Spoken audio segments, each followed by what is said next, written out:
हाय बच्चों, मैं नीरज पांडे। आप देख रहे हैं यूट्यूब चैनल नीरज विद मैजियस। आज मैं चर्चा कर रहा हूं, हिंदी का सेशन है, खंड काव्य अग्र पूजा है, जो आपके पाठ में है, जो आपको पढ़ाया जाता है। देखिए बच्चों, यहाँ क्या है कि इसमें एक वीडियो में दे चुका अग्र पूजा खंड का काव्य का सारांश। अब आज मैं बताने जा रहा हूं भगवान श्री कृष्ण जो इसके मूल पात्र हैं, जो मुख्य पात्र हैं, जो इसके नायक हैं इस खंड काव्य के, उनके चरित्र चित्रण या चरित्र पर एक निबंध के रूप में लिखा जाता है या चरित्र चित्रण करने को कहता है, उसको कैसे आप करेंगे उसके बारे में आज मैं चर्चा करूंगा। देखिए बच्चों, आपको मैं वीडियो लंबा दूंगा, लेकिन अगर आपको वहां से कम चीजें समझ में आए, मैं डिस्क्रिप्शन में सारी चीजें क्लियर कर दूंगा। जिस प्रकार से आपको लिखना है उस प्रकार से मैं पूरा लिख करके उसमें डाल दूंगा। आप वहां से भी ये लिंक के माध्यम से या फिर पूरा मैं लिख दूंगा वहां पे, वहां से आप देख सकते हैं। मैं जिस तरीके से कर रहा हूं बच्चों, मुझे यकीन है कि आप 2 से 3 बार अगर सुन लेंगे तो आपको जरूर ये सारी चीजें याद हो जाएंगी, पढ़ने की जरूरत नहीं है। देखिए क्या है कि जो रामभौरी शुक्ल द्वारा ये लिखा गया है अग्र पूजा खंड काव्य, इसमें भगवान श्री कृष्ण के चरित्र को बहुत निर्मल, बहुत स्पष्टवादी, बहुत मार्मिक और कह सकते हैं कूटनीतिज्ञ के रूप में प्रस्तुत किया गया है। मर्यादा के पराकाष्ठा के रूप में इनको क्या किया गया है, यहां पर उपस्थित किया गया है, प्रेजेंट किया गया है। तो मैं आज चर्चा कर रहा हूं इनका। पहले देखिए आप लिखेंगे कैसे, उस चीज को मैं बता देता हूं। अब देखिए, इनमें पहला हेडिंग के रूप में मैं अगर लेना चाहूं तो हेडिंग ले लेता हूं। पहली हेडिंग मान लेता हूं मैं लीलाधारी। क्या मान लेता हूं? लीलाधारी दिव्य पुरुष। अब देखिए, लीलाधारी दिव्य पुरुष कैसे हुए? अब दिव्य पुरुष इस प्रकार से हुए कि ये देखिए कि लीलाधारी और दिव्य पुरुष जब भगवान श्री कृष्ण खांडव वन में दुर्योधन के द्वारा अर्थात धृतराष्ट्र के द्वारा इनको आधा राज्य दे दिया जाता है, भीष्म पितामह और अन्य गुरुओं के कहने पर कि इनको आधा राज्य दिया जाए, और यह खांडव वन चले जाते हैं। खांडव वन एक जंगल था, विशाल जंगल। वहां पे सिर्फ पेड़ पौधे, ऊंचा नीचा पहाड़ दिखता था। लेकिन भगवान श्री कृष्ण जी वहां ऐसी लीला करते हैं, इस प्रकार से लीला कर देते हैं। दिव्य पुरुष, अपना दिव्य पुरुष होने का ये चीज दिखाते हैं कि मैं दिव्य हूं। ये कैसे करते हैं कि भगवान श्री विश्वकर्मा को बुलाते हैं, देव शिल्पी विश्वकर्मा को बुलाते हैं और उनको आदेशित करते हैं कि आप क्या करिए, आप इस खांडव वन को एक सुंदर सुरम्य एक नगर के रूप में प्रतिस्थापित कर दीजिए। और वह भगवान विश्वकर्मा जी क्या करते हैं, भगवान श्री कृष्ण के आदेशानुसार इंद्रपुरी जैसा वहां एक इंद्रप्रस्थ नगर का निर्माण करते हैं।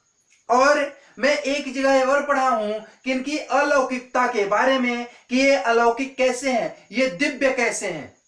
इनकी दिव्यता की बात अगर किया करूं तो मैं एक जगह पढ़ा हूं कि भगवान श्री कृष्ण जब जाते हैं दुर्योधन के दरबार में, तो दुर्योधन क्या करता है, अपने अहंकार के बल पर भगवान श्री कृष्ण को बांधना चाहता है। तो वहां पे भी भगवान श्री कृष्ण ने अपने दिव्य दर्शन करवाए और दिव्यता को दिखाया, यहां अपने विराट रूप को दिखाया। तो देखिए वो लाइन क्या है कि हरि ने भीषण हुंकार भरा, हरि ने भीषण हुंकार भरा, अपना स्वरूप विस्तार किया, डगमग डगमग दिग्गज डोले, भगवान कुपित होकर बोले, डगमग डगमग दिग्गज डोले, भगवान कुपित होकर बोले, जंजीर बढ़ाकर साध मुझे, जंजीर बढ़ाकर साध मुझे, हाँ हाँ दुर्योधन बांध मुझे। वहां भगवान श्री कृष्ण जी उसको, दुर्योधन को ललकारते हैं कि अगर तुझ में शक्ति है, तुझ में सामर्थ्य है, तेरे पास इतने सैनिक हैं, तो मुझे बांध, मैं विराट रूप में आता हूं, तू मुझे बांध।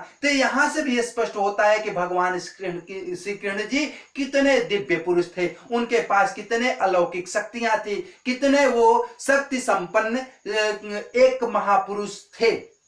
अगला मैं हेडिंग लेता हूं बच्चों, ये ले लेता हूं शिष्टाचारी एवं विनयी। अब देखिए वहां शिष्टाचार और विनय की अगर हम बात करें तो शिष्टाचारी कैसे थे और उनमें विनय कैसे था। देखिए शिष्टाचारी भगवान श्री कृष्ण जी जब अर्जुन के द्वारा बुलावा बुलाने जाते हैं या कहाँ जाते हैं, द्वारिकापुरी जाते हैं राजसूय यज्ञ के लिए निमंत्रण देने, और भगवान श्री कृष्ण जी से अनुनय विनय करते हैं कि आप मेरे यहाँ चलिए और मेरे यज्ञ को संपन्न कराने में अपनी भूमिका अदा कीजिए। तो भगवान श्री कृष्ण जी यह भाप लेते हैं कि क्या है कि वहां बहुत सारे राजा गण आएंगे, कुछ ऐसे उत्पाती राजा भी आएंगे जैसे शिशुपाल हुआ, जरासंध हुआ, ये वहां उत्पात भी कर सकते हैं। इसलिए भगवान श्री कृष्ण अपने संपूर्ण सैन्य बल के साथ वहां उपस्थित होते हैं।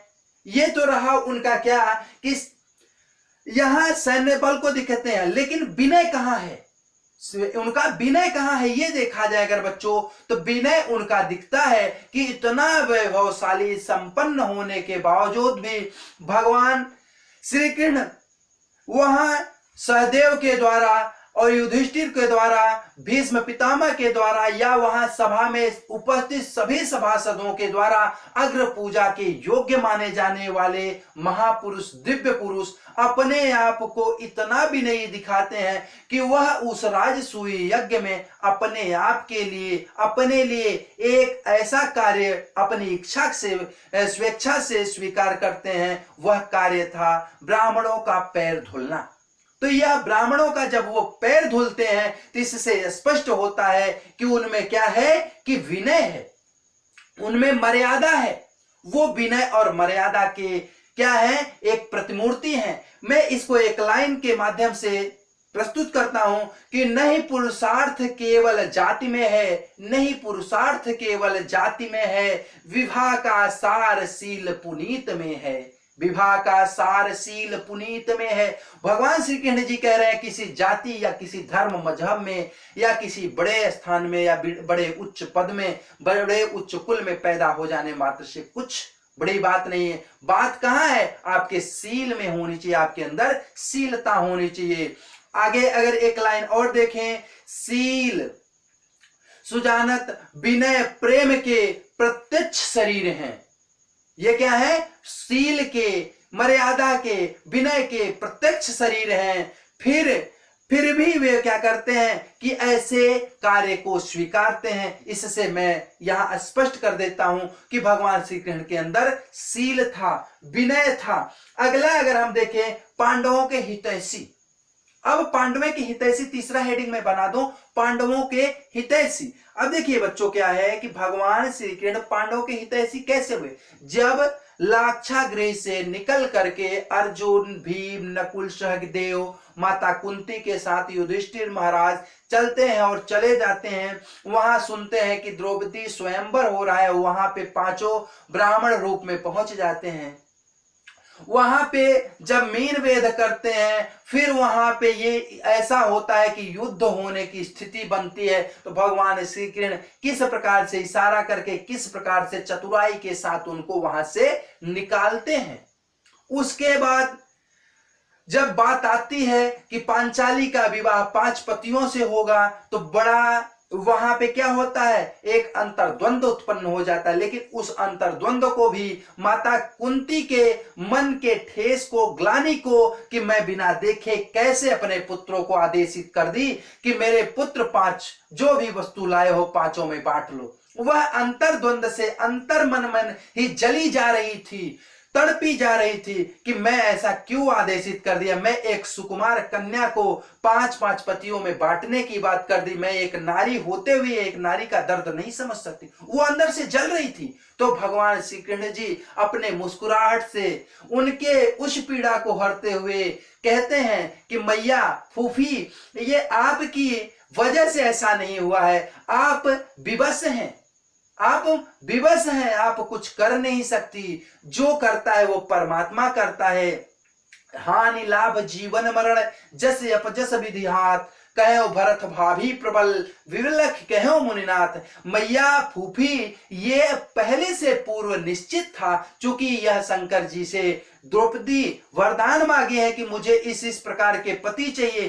5 वरदानों को एक में ही समेट करके उन्होंने मांगा था, इसलिए वह वरदान इनको मिला है। एक पति में यह गुण 5 गुण नहीं हो सकते, इसलिए यह 5 पति इनको प्राप्त हुए। इनमें आपका कोई दोष नहीं है। तो इससे स्पष्ट होता है कि वह क्या है, पांडवों के हितैषी हैं, पांडवों के दुख सुख में वो क्या होते हैं, बन जाते हैं क्या, उनके साझीदार। उसके बाद अगर आगे की बात हम करते हैं तो जब खांडव वन में वो जाते हैं वापस, उनको राज्य मिलता है, खांडव वन में जाते हैं, विशाल वन को देखते हैं, तो वहां देवशिल्पी के द्वारा वहां एक भवन निर्माण, अच्छा भवन निर्माण करवाते हैं। केंद्र कह सकते हैं कि आप वहां पे एक बृहद और मनोरम नगर बसवाते हैं। तो ये सब चीजें स्पष्ट करती हैं कि भगवान श्री कृष्ण क्या थे, कि पांडवों के परम हितैषी थे। और एक बात और कर दें कि भगवान श्री कृष्ण जी सदैव अर्जुन का साथ देते थे,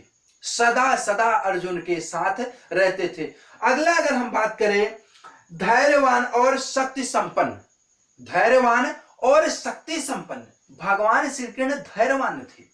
अब धैर्यवान कैसे थे, ये चीज मैं स्पष्ट करूं कि जब भगवान श्री कृष्ण जब द्वारकापुरी से आए थे और वहां पे जरासंध, उनको पता था कि जरासंध के रहते हुए इनका राजसूय यज्ञ संपन्न होने वाला नहीं है, तो भगवान श्री कृष्ण अर्जुन और भीम दो भाइयों को लेकर के पहुंच जाते हैं जरासंध से युद्ध करने के लिए। इससे स्पष्ट होता है कि वह धैर्यवान भी थे और उनमें क्या थे, वो शक्ति संपन्न भी थे। उनको पता था कि ये दोनों इनको क्या करेंगे, परास्त कर देंगे, और भीम के द्वारा जरासंध का वध करवाते हैं। और एक जगह की मैं बात करूं अगर, तो भगवान श्री कृष्ण जी जाते हैं जब दुर्योधन के दरबार में, जब दुर्योधन के दरबार में जाते हैं, चूंकि ये स्पष्टवादी भी थे, निर्भीक भी थे, निर्भीक थे, तो ये इनके जो धीर धैर्यवानिता की अगर बात करें तो ये वहां जाते हैं। एक आप कहानी पढ़े होंगे, महाभारत में देखे होंगे कि ये जाते हैं अर्जुन के पक्ष से और वहां क्या करते हैं कि मांगते हैं कि मुझे आप पूरा राज्य मत दीजिए, आधा राज्य मत दीजिए, मुझे आप 5 गांव ही मात्र दे दीजिए और मैं 5 गांव में ही पांडवों के पक्ष से आपको आश्वस्त करता हूं, वो 5 गांव लेकर के खुश रहेंगे और आपसे कोई शिकवा गिला नहीं करेंगे।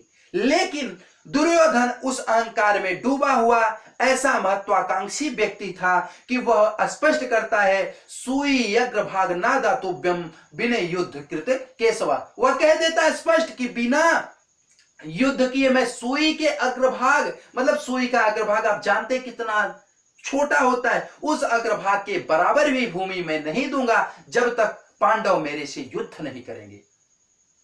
तो वहां पे भगवान श्री कृष्ण जी स्पष्ट अपना निर्भीकता दिखाते हुए स्पष्ट कहते हैं, तो ले अब मैं, क्या कहते हैं, तो ले अब मैं भी जाता हूं, तो ले अब मैं भी जाता हूं, अंतिम संकल्प सुनाता हूं, तो ले अब मैं भी जाता हूं, अंतिम संकल्प सुनाता हूं, याचना नहीं अब रण होगा, याचना नहीं अब रण होगा, जीवन जय या की मरण होगा, जीवन जय या की मरण होगा। वह स्पष्ट कर देते हैं कि अगर तुझे यही भाता है, युद्ध ही करना चाहता है, तो अब मैं जा रहा हूं और तू देख, अब याचना नहीं अब रण होगा, जीवन या फिर मरण होगा, जो होगा देखा जाएगा। तो वहां निर्भीकता, अकेले भगवान श्री कृष्ण उसके दरबार में ऐसे ललकार करके जाते हैं। स्पष्ट होता है भगवान श्री कृष्ण धैर्यवान थे, निर्भीक थे, स्पष्टवादी थे। तो ये सारे गुण भगवान श्री कृष्ण में थे। और एक बात और बता दें, भगवान श्री कृष्ण अनुपम और अलौकिक सुंदरता से, सुंदरता के क्या कह सकते हैं, प्रतिमूर्ति थे, अनुपम प्रतिमूर्ति थे। वो भगवान श्री कृष्ण इतने सुंदर थे कि जब वो खांडव वन जा रहे थे, जब वो खांडव वन जा रहे थे तो वहां की जितनी नर नारियां थी वह सब भगवान श्री कृष्ण को देख करके बहुत मोहित हो रही थी और वो मन मन भी ही विचार कर रही थी, वह मन ही मन विचार करती जा रही थी। कह रही थी, देखा सुना न पढ़ा कहीं भी, देखा सुना न पढ़ा कहीं भी, ऐसा अनुपम रूप आनंद, देखा न सुना पढ़ा कहीं भी, ऐसा अनुपम रूप आनंद, ऐसी मधु मुस्कान, ऐसी मधु मुस्कान न देखी है गोविंद सदिश गोविंद, ऐसी मधु मुस्कान न देखी है गोविंद गोविंद सदिश, मतलब कह रही हैं कि देखा न सुना न पढ़ा कहीं भी, न कहीं मैंने देखा न कभी मैंने न सुना न कहीं मैं पढ़ा कि ऐसे अनुपम रूप आनंद, ऐसे अनुपम रूप, ऐसे अलौकिक रूप वाला भी कोई व्यक्ति होता है, कोई पुरुष होता है। ऐसी मधु मुस्कान, ऐसी मधुर मुस्कान लिए हुए न देखी है गोविंद सदिश गोविंद। ये जो गोविंद है, ये जो केशव है, यह क्या है कि गोविंद उस परमात्मा के सदिश है।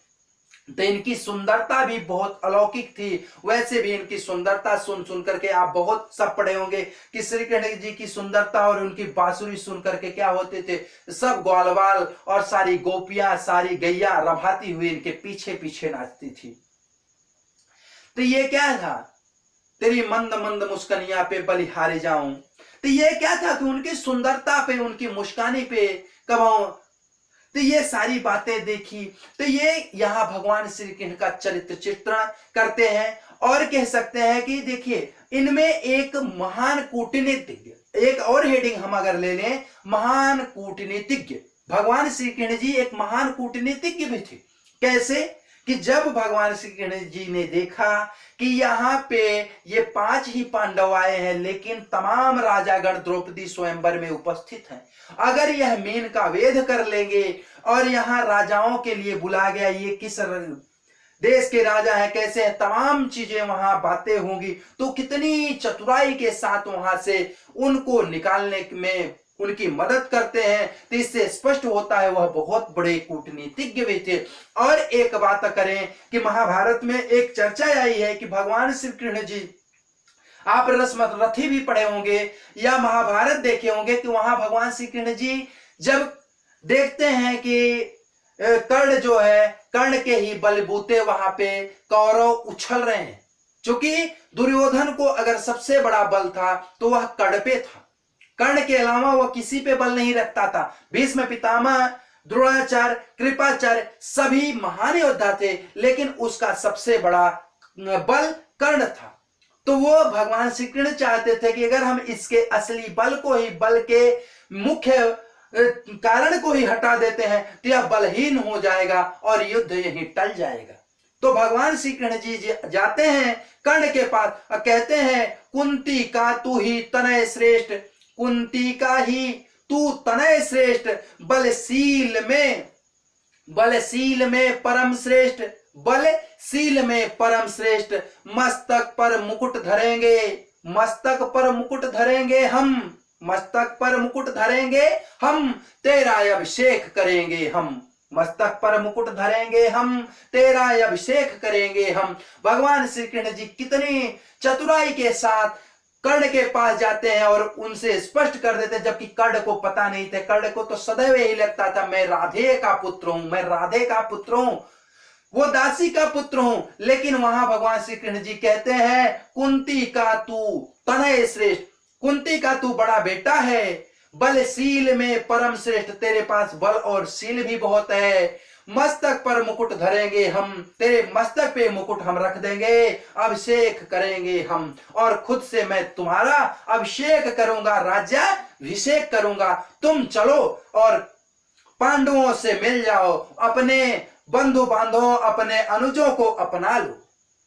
यहां देखिए कितनी सफल कूटनीतिज्ञता यहां दिखाए हैं भगवान श्री कृष्ण कि उनको, दुर्योधन को पता भी नहीं और उनको बता देते हैं, और बता देने से कहीं न कहीं भगवान श्री कृष्ण और इस महायुद्ध में पांडवों की रक्षा कर लेते हैं। कि वह भी क्या करता है, बाद में माता कुंती भी जाती है और माता कुंती को वह क्या कर देता है, वचन दे देता है। और आप भी समझिए कि अगर मैं जान लूंगा सामने वाला मेरा भाई है तो मेरे वो वस्त्र नहीं चलेंगे जो दुश्मनों पे चलते हैं, मैं जरूर झुक जाऊंगा।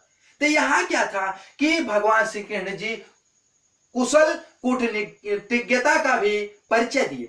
और आगे बात बताएं, युद्ध विरोधी, भगवान श्री कृष्ण जी युद्ध के विरोधी थे। भगवान श्री कृष्ण जी कभी नहीं चाहते थे युद्ध हो, किसी प्रकार का युद्ध वो नहीं चाहते हैं। वो हमेशा चाहते हैं कि युद्ध टल जाए, युद्ध क्या हो जाए, टल जाए। हम कहीं एक लाइन पढ़े हैं कि दुर्योधन से जब जाते हैं भगवान श्री कृष्ण जी कहने कि दुर्योधन तुम थोड़ा सा गांव दे दो, 5 गांव दे दो, इस प्रकार से राज्य क्या होगा कि राज्य का जो ये विवाद है वह टल जाएगा और तुम शांति पूर्वक अपना राज्य कार्यभार संभालो। लेकिन दुर्योधन नहीं करता है, तो उसको समझाने के लिए भगवान श्री कृष्ण जी क्या कहते हैं, यस मुकुट मान सिंहासन ले, यस मुकुट मान सिंहासन ले, बस एक भीख मुझको दे दे। यस मुकुट मान सिंहासन ले, बस एक भीख मुझको दे दे। कौरव को यहां क्या कहते हैं कि एक भीख मुझको दे दे। भगवान श्री कृष्ण जी अर्जुन दुर्योधन से कहते हैं केवल एक भीख मुझको दे दे। लेकिन अब क्या है कि यहां दुर्योधन तो मानने वाला नहीं। यह लाइन आगे वाली क्या है कि कर्ण के लिए हो जाती है कि कौरव को तज रण, कौरव को तज रण शोक सखे, सॉरी, कौरव को तज रण रोक सके, कौरव को तज रण रोक सके, भूखा हर भावी शोक सखी। क्या कहते हैं कि कौरव को तज, कौरव को छोड़ करके रण रोक सके। हे कर्ण, तुम कौरव का अगर पक्ष छोड़ देते हो तो रण क्या हो जाएगा, रुक जाएगा। हे सखा, तुम उसको रोको। और भू का हर भावी शोक सखे, और भू इस पृथ्वी लोक का, भू का जो हर भावी है, जो यह अंधकार है, उसको हर भावी शोक सके, जो भविष्य का शोक होने वाला उसको तुम हर लो। यह किससे कहते हैं, कर्ण से कहते हैं। इससे स्पष्ट होता है भगवान श्री कृष्ण जी क्या है, युद्ध के विरोध में सदैव थे, वह नहीं चाहते थे कि युद्ध हो। और एक बात और स्पष्ट कर दें, भगवान श्री कृष्ण जी गुणों के प्रशंसक भी थे। गुणों के प्रशंसक, वह अपना व्यक्ति है फिर भी प्रशंसा करते थे, अगर वह विरोधी है फिर भी उसकी प्रशंसा करते थे। ऐसा मैं इसलिए कह रहा हूं कि जब भगवान श्री कृष्ण जी, मैं देखा हूं, महाभारत में देखा और अन्य जगहों किताबों में पढ़ा हूं कि जब भगवान श्री कृष्ण जी युद्ध कर, ये अर्जुन और कर्ण का युद्ध चल रहा था, तो क्या हो रहा था कि अर्जुन जब उनको तीर मारते कर्ण को, तो कर्ण थोड़ा पीछे जाते, लेकिन जब कर्ण अर्जुन को तीर मारता तो कर्ण का ये जो बल, ये रथ होता है, ये अर्जुन का रथ कुछ ही पीछे जाता, कुछ कदम पीछे जाता। लेकिन अर्जुन जब कर्ण को बाण मारते तो उसका कोसों दूर रथ चला जाता। फिर भी भगवान श्री कृष्ण जी कहते हैं कि कर्ण दानिया कर्ण जुझार, कर्ण हाक जाने संसार। इस पर अर्जुन जी तिलमिला गए कि बोले मैं अगर बाण मारता हूं तो कर्ण का रथ कोसों दूर जा रहा है, लेकिन जब कर्ण मुझे बाण मारता है तो मेरा रथ तनिक पीछे जाता है। फिर कैसे कर्ण जुझार हुआ, कैसे उसका हाक संसार जान रहा है। तो भगवान श्री कृष्ण जी कहते हैं कि हे केशव, हे पार्थ, तुम्हारे इस रथ के ध्वजा पे महाबली हनुमान जी उपस्थित हैं। तुम्हारे रथ को हाँकने वाला इस त्रैलोक का स्वामी खुद मैं हूं, उसके बावजूद भी कर्ण इस रथ को कुछ कदम पीछे कर देता है। लेकिन उस कर्ण के रथ पे कोई देव शक्ति नहीं है, किसी प्रकार का उस पर आशीर्वाद नहीं है, यहां तक कि वह कई गुरुओं के अभिशाप को झेल रहा है। उसके गुरु परशुराम का भी अभिशाप था कि मेरी वो शक्ति तुम्हें उस वक्त काम नहीं आएगी जब तुम याद करोगे। और एक ऋषि के पश को वो मार दिए थे, तो वहां भी वह श्रापित किए थे कि जिस प्रकार से ये मेरा छौना यहां नीचे पड़ा, उसी प्रकार से तेरा पहिया भी एक दिन पृथ्वी में धसेगा।